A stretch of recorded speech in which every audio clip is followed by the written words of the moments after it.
Bismillahirrahmanirrahim.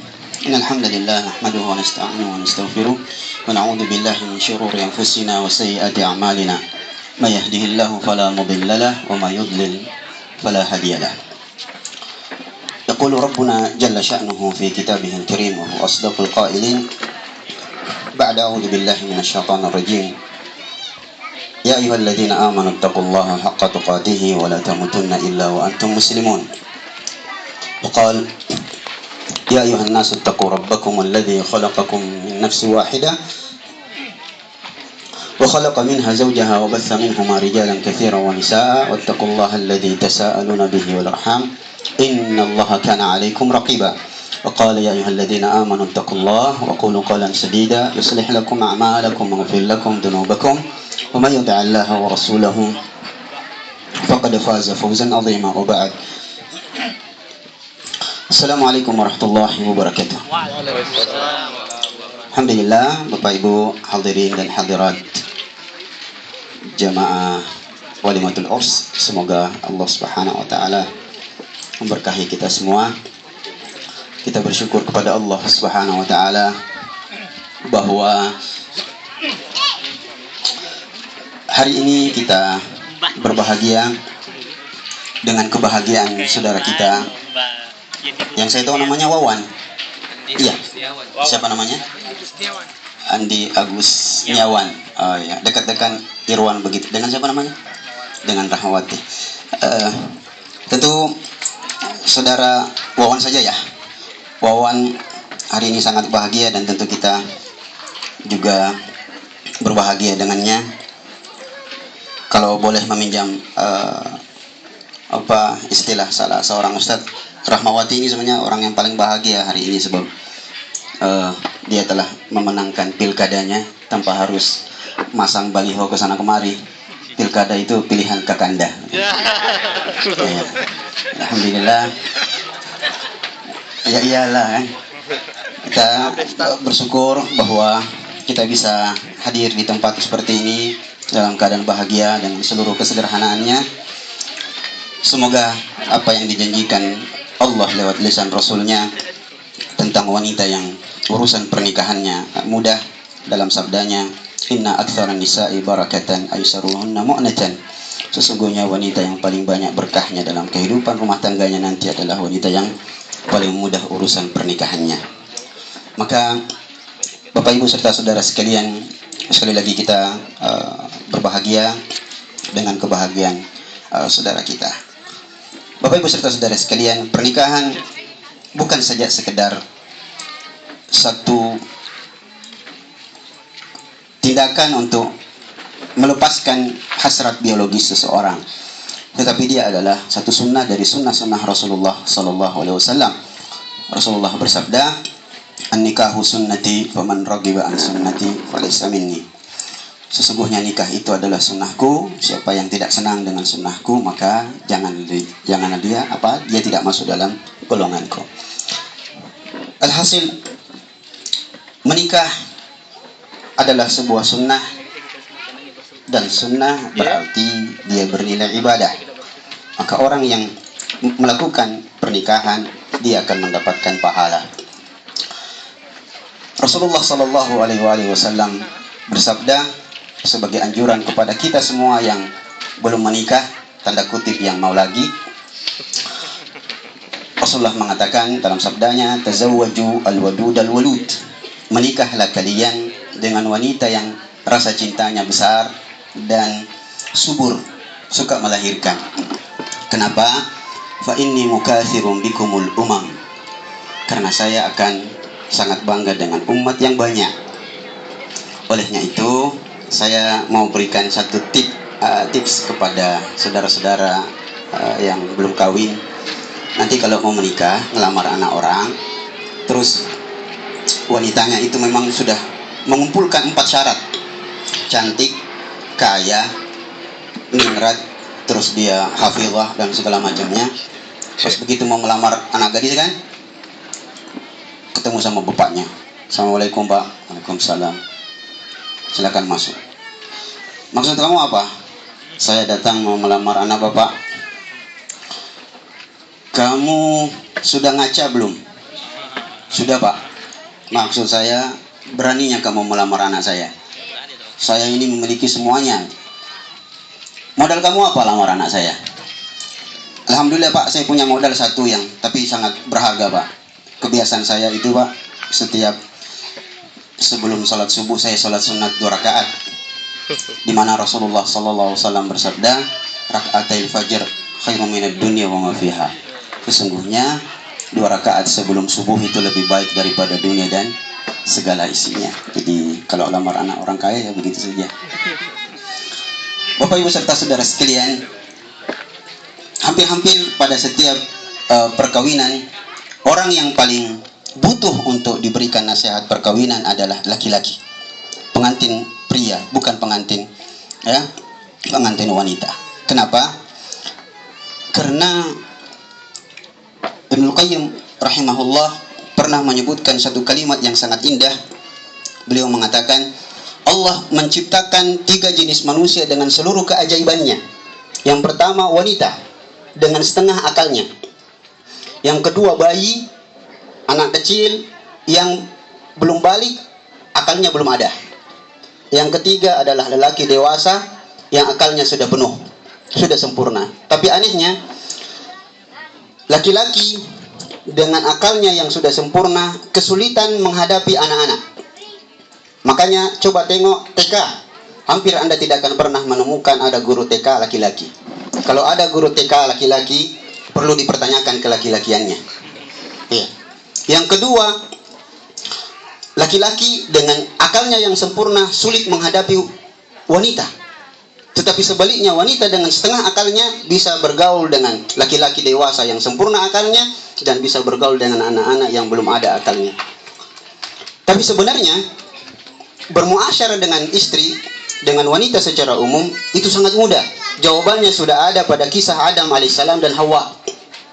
Ketika Allah menciptakan Adam, ketika dia merasa sendiri, Allah pun menciptakan Hawa. Makanya Hawa dinamakan Hawa li'annaha khuliqat minal haya, diciptakan dari sesuatu yang hidup.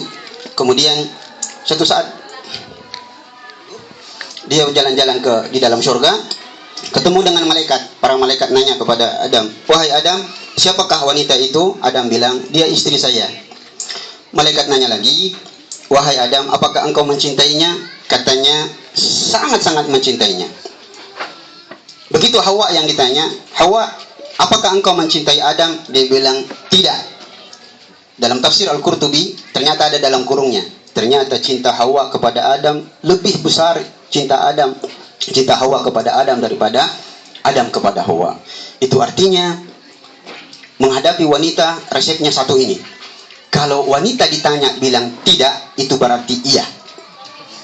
Coba nanti kalau janji sama istrinya, Dek, sebentar kita ini ya ke restoran ya, makan berdua ya. Iya, pas tidak jadi. Besoknya kita datang lagi, Dek, ayo siap-siap kita keluar makan di restoran. Nggak mau ya? Sudah impale. Pasti nangis dia. Kenapa? Karena dia mau. Jadi jawaban laki perempuan kalau bilang tidak berarti iya. Nah sekarang kalau wanita ditanya iya, itu berarti banget. Oh iya banget, iya banget. Nah jadi hati-hati berjanji kepada wanita. Sebab wanita, ini mana wawannya ini? Wan, cepat Wan. Itu hati-hati berjanji sama wanita. Wanita itu ahli sejarah. Ya, ahli sejarah. Dia tidak akan pernah melupakan janji-janji Anda itu. Dulu mana janji kamu? Itu diingat terus. Alhasil Bapak, Ibu, serta saudara sekalian, waktunya ini agak mepet-mepet. Begini saja, bahwa dalam kehidupan rumah tangga tentu kita akan mengalami banyak hal, ya. Pasti ada tantangan-tantangannya. Tetapi sebelum saya menceritakan beberapa hal, saya seandainya wawannya belum nikah, tapi kalau ada di sini anak muda yang mau menikah, lalu minta dimacombelangi sama saya cuma bisa berikan nasihat. Nanti kalau cari istri, bagusnya cari istri yang kerja di SPBU atau mantan pegawai SPBU. Kenapa? Istri-istri pegawai SPBU, pegawai tangki bensin itu adalah istri-istri yang sangat qanaah, wanita-wanita yang sangat qanaah. Kenapa? Lihat perbuatan mereka di tangki bensin itu. Kalau kita bawa kendaraan, berapa Pak? 10.000. Iya Pak, dari nol ya Pak ya. Maka istri-istri yang kerja di SPBU itu adalah istri-istri yang sangat qanaah, selalu siap mulai dari nol. Iya. Wan masih ya enggak apa-apa. Cari yang kerja di SPBU atau mantan akhwat yang pernah kerja di SPBU, pasti dia bisa mulai dari nol. Iya, kalau kita udah capek-capek kerja kan, satu hari kerja cuma dapat 10.000, 15.000, kita makan coto kakak tua, habis itu pulang ke rumah di Nirwana atau di Baruga 2 sana, balik, Dek, minta maaf Dek, saya kerja seharian tapi nggak dapat apa-apa Dek. Pasti istri kita jawabnya bagus, nggak apa-apa Kak, kita mulai lagi dari nol. Itu yang paling bagus. Iya. Dan yang paling bagus itu cari wanita yang gemuk. Cari wanita gemuk itu ciri-ciri penyayang itu wanita gemuk. Ya. Gemuk dah istrinya Wan. Gemuk dah istrinya. Sedang ya. Jadi Bapak, Ibu, wanita yang gemuk itu penyayang. Iya, sebab setiap kali ada makanan yang sisa itu dia bilang sayang kalau nggak dimakan. Oh iya. Bapak Ibu serta saudara sekalian, ini karena wawannya sudah ada dan waktu zuhur sudah agak dekat. Begini, dalam kehidupan rumah tangga itu, ya Wan ya, pasti ada riaknya. Jadi dan memang dalam sebuah rumah tangga itu bagusnya beda semua, kecuali satu yang harus sama, agamanya, akidahnya harus sama, yang lain harus beda. Tidak boleh ada sebuah rumah tangga semua sama. Istri pendiam, suami juga pendiam. Sunyi rumah itu. Yeah. Atau dua-duanya peramah. Bisa ribut rumah. Bagusnya ya rumah itu, keluarga itu beda semua kecuali agamanya.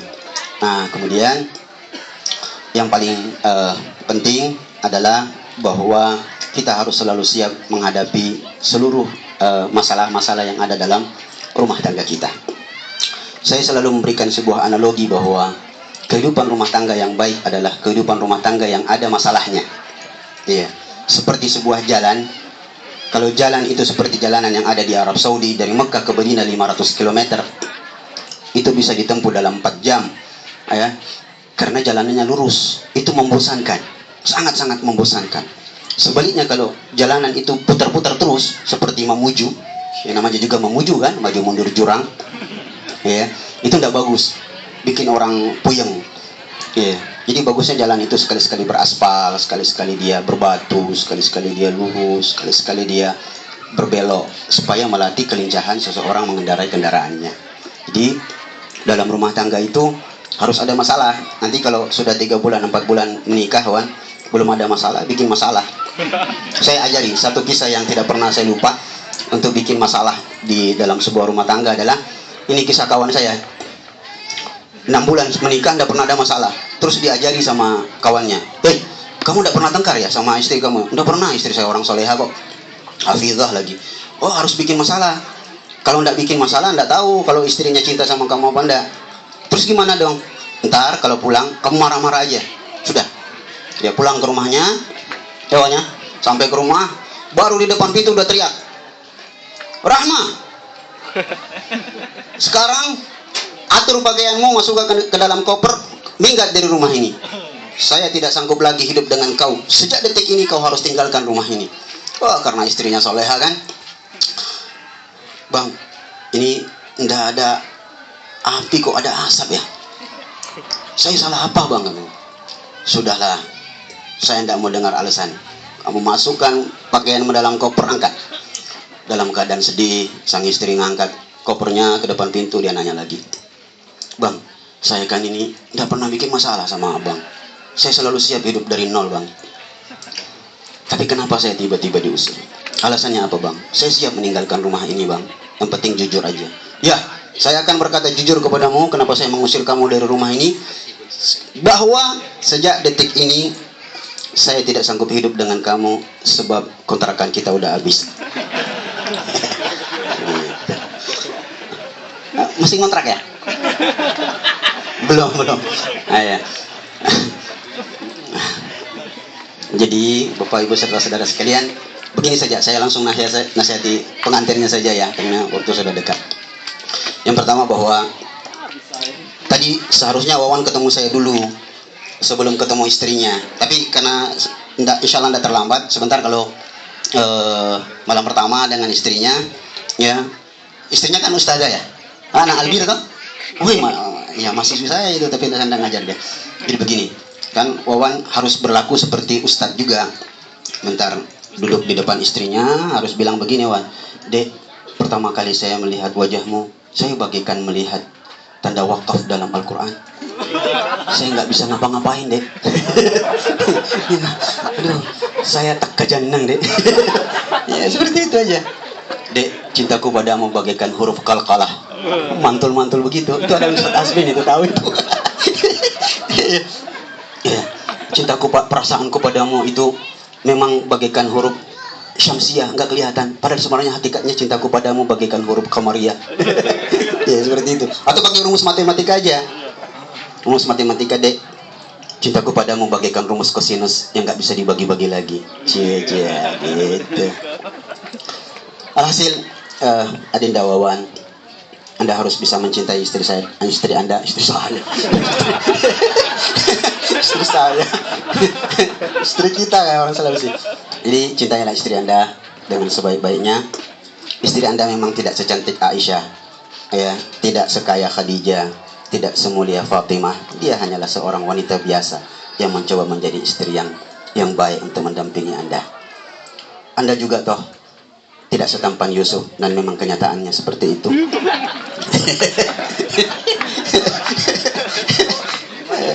Tidak semulia Rasulullah, ya, dan tidak sekaya Sulaiman.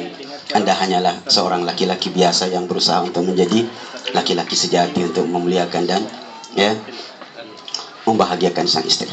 Itulah sebabnya Bapak Ibu serta saudara sekalian, para ulama selalu berwasiat kepada kita yang memiliki anak gadis untuk menikahkan anak kita dengan orang yang memahami agama. Kalau dia tidak mencintainya, dia tidak akan menyakitinya. Yang kedua, Adinda Wawan, perlakukan istri Anda dengan sebaik-baiknya. Jangan sampai Anda memukulnya.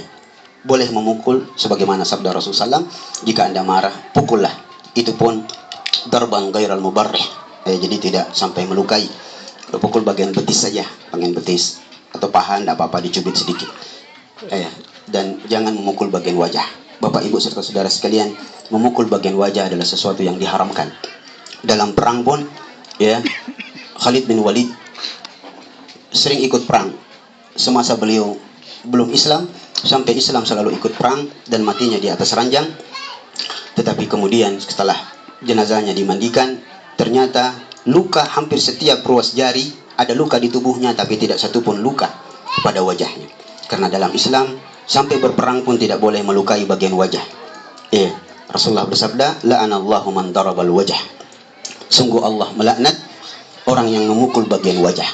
Jadi tidak boleh pukul bagian wajah. Tapi kalau ada bapak ibu atau bapak yang marah sama istrinya, sudah sudah gemes mau pukul istrinya, terpaksa mukul, ya, dan harus bagian wajah, ya jangan pukul pakai tangan apalagi kaki, Pak. Pukul aja pakai ciuman, insya Allah cepat selesai.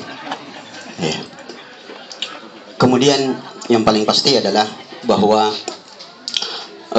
kepada Adinda Rahmawati, satu hal yang sangat selalu kita berikan wasiat untuk selalu mentaati sang suami. Ini sesuatu yang sangat harus, bahwa memang istri kelihatannya ketaatan yang diwajibkan atasnya kepada suami seakan-akan merampas hak-haknya. Tetapi ketahuilah di balik itu semua adalah kebaikan. Kalau saya tidak salah, Asma binti Qais pernah mendatangi Rasulullah SAW mengatakan, ya Rasulullah, enak sekali itu wanita, laki-laki. Dia pergi cari nafkah, mati syahid. Dia berjuang di jalan Allah, mati syahid. Kita ini wanita cuma segitiga saja, sumur kasur dapur.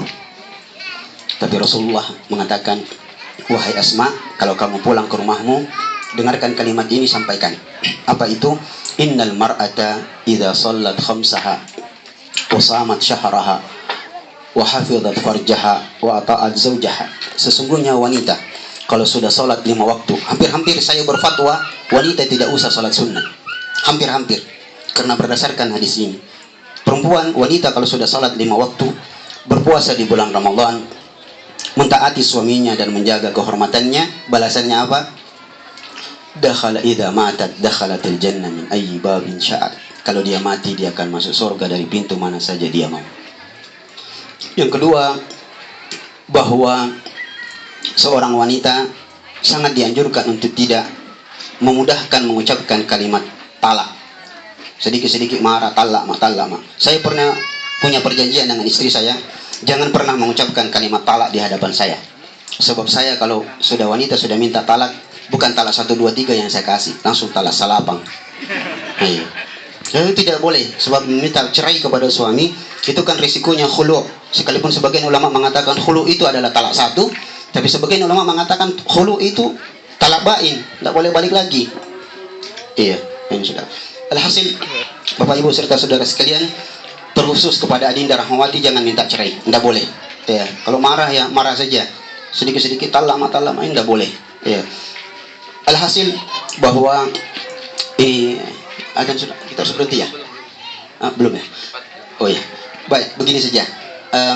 Ada satu kebiasaan Rasulullah SAW yang tidak pernah saya lupa kalau saya ngisi seperti ini, yang harus dipraktekkan oleh seorang pengantin dan juga harus bapak-bapak yang masih punya istri, yaitu saling suap-suapan. Iya, Rasulullah mengatakan, walukmatan tada'uha fi imra'atika sadaqah. Engkau meletakkan makanan di mulut istrimu itu bernilai sedekah.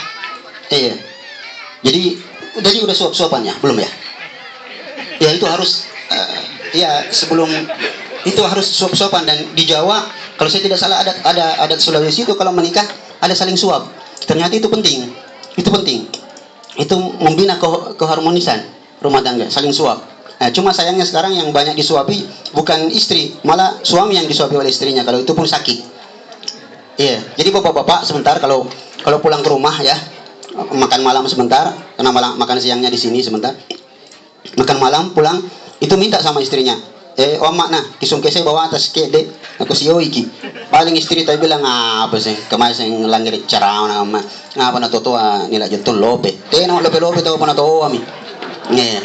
Nggak lope kalau sudah tua. Ini masalah. Padahal Rasulullah mengajarkan itu. Iya. Yang kedua, ini sunnah yang pernah dilakukan oleh Rasulullah SAW adalah beliau suatu saat dibuatkan susu oleh Aisyah radhiyallahu anha. Ya, ketika dibuatkan susunya disetor kepada baginda Rasul, beliau tidak langsung minum. Beliau bilang, ya sudah Aish, jadi Aish. Nanti panggil Rahmawati, panggil apa ya? Rahmah, ya gitu. Ya Aish, minumlah dulu. Kata Aisyah, ya susunya kan untuk baginda. Kata Rasulullah, udah minum duluan. Diminum setengah sama Rasul, terus dibalikin lagi ke Rasulullah. Rasulullah tidak langsung minum. Nah ini contohnya nih. Jadi setelah setengah susunya itu terus diputar-putar begini oleh Rasulullah SAW. Lalu Aisyah bertanya, ya Rasulullah, kau tidak diminum? Jijik ya sama saya ya? Tidak mau minum susah saya. Kata Rasulullah, bukan karena jijik, ini lagi nyari di mana bekas bibirmu.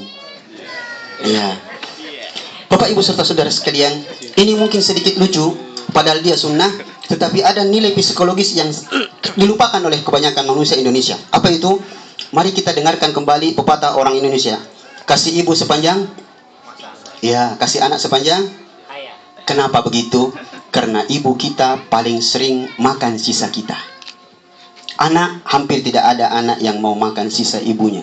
Makanya mulai sekarang, ikhwas sekalian, Bapak Ibu serta saudara sekalian yang punya anak, kalau mau ya anaknya punya ingatan yang kuat kepada orang tuanya, kasih sisa. Kasih sisa. Kalau dia masih kecil, itu nasi dimasukkan dulu ke mulut ibu, ya, lalu kasih anaknya supaya berbekas.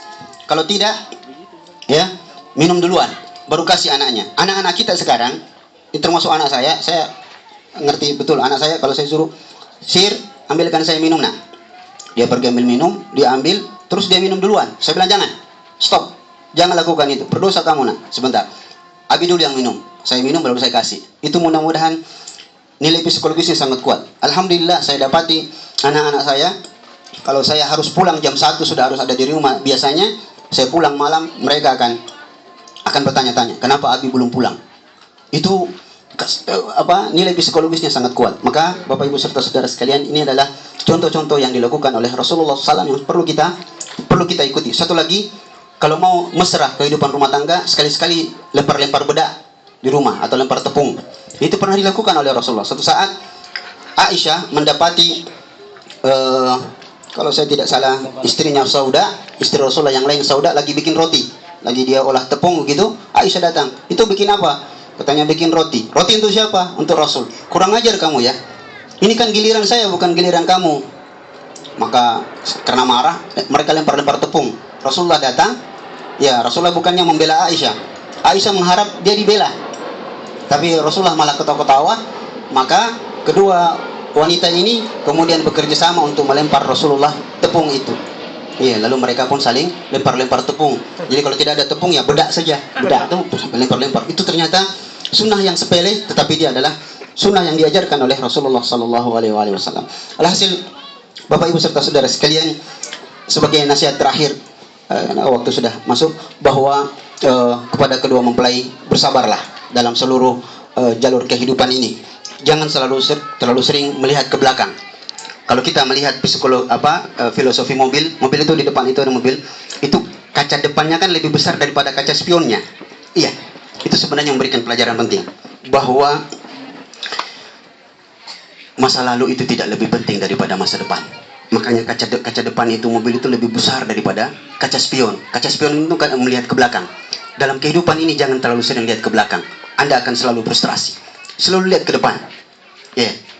Sekali lagi bahwa filosofi mobil yang kaca depannya lebih besar daripada kaca spion yang mengajarkan kepada kita bahwa masa depan jauh lebih penting daripada masa lalu. Maka tidak usah diingat yang masa lalu. Jadi kalau berdua dengan istrinya, "Dek, saya itu banyak sekali cewek yang pernah saya pacari." Tidak, jangan begitu. "Saya sebenarnya menyesal menikah dengan kamu." Itu bahaya sekali. Jadi tidak usah disebut-sebut masa lalu, tatap masa depan. Dan kalau perlu, janjikan istrinya sesuatu yang serba dekat. "Dek, insya Allah 3 bulan setelah kita menikah, saya akan siapkan kamu rumah yang serba dekat." Tahu-tahu, betul serba dekat. Setelah istrinya 3 bulan kemudian bertanya, "Kak, mana rumah saya yang katanya serba dekat?" Bayangan istri dekat ke mall, dekat ke tempat ke gedung, ke mana, ke tempat rekreasi. Tahu-tahunya yang dimaksud serba dekat adalah kamar dekat ke WC, kamar dekat ke dapur, dan semuanya serba dekat. Jadi ini saja Bapak Ibu serta saudara sekalian, maka bersabarlah dengan kehidupan dan bersyukurlah dengan apa yang telah kita dapati. Semuanya masih ada kisah yang ingin saya sampaikan. Alhasil bahwa kesyukuran dan kesabaran akan dipertemukan oleh Allah di dalam surga, dan mudah-mudahan kita semua mendapatkan keluarga kita adalah keluarga sakinah mawaddah warahmah, keluarga samara, sakinah mawaddah dan warahmah. Kita doakan kedua mempelai, semoga mereka berdua dipertemukan oleh Allah di dunia ini dalam keadaan baik, dalam seluruh kebaikan-kebaikan hidup dan juga seluruh kesulitannya. Dan ini adalah rahasia dari hadis Rasulullah, barakallahu laka wa baraka alaik. Itu penting. Barakallahu laka maksudnya semoga Allah memberkahi kehidupan yang baik-baik. Wa baraka alaik, semoga Allah juga tetap memberkahi kehidupanmu sekalipun di situ ada masalah. Semoga masalah itu membawa kebaikan. Barakallahu laka wa baraka alaik wa jama'a bainakuma fi khair. Dan semoga Allah mempertemukan Anda di dunia ini dalam keadaan baik, dan Allah mengumpulkan Anda di surga dengan baik. Min huna nabda wa fil jannati naltaqi. Di sini, di dunia ini kita mulai, dan di surga kita akan dipertemukan oleh Allah. Subhanakallahumma wa bihamdika, asyhadu an la ilaha illa anta, astaghfiruka wa atubu ilaik. Subhana rabbika rabbil izzati amma yasifun, wa salamun alal mursalin, walhamdulillahi rabbil alamin. Assalamualaikum warahmatullahi wabarakatuh.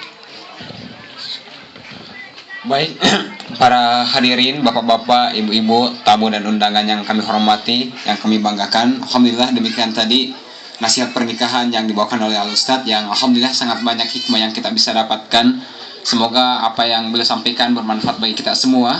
Dan selanjutnya, acara selanjutnya adalah istirahat. Kami persilahkan kepada bapak dan ibu menuju hidangan yang telah disediakan. Demikian, alhamdulillahirabbil alamin. Assalamualaikum warahmatullahi wabarakatuh.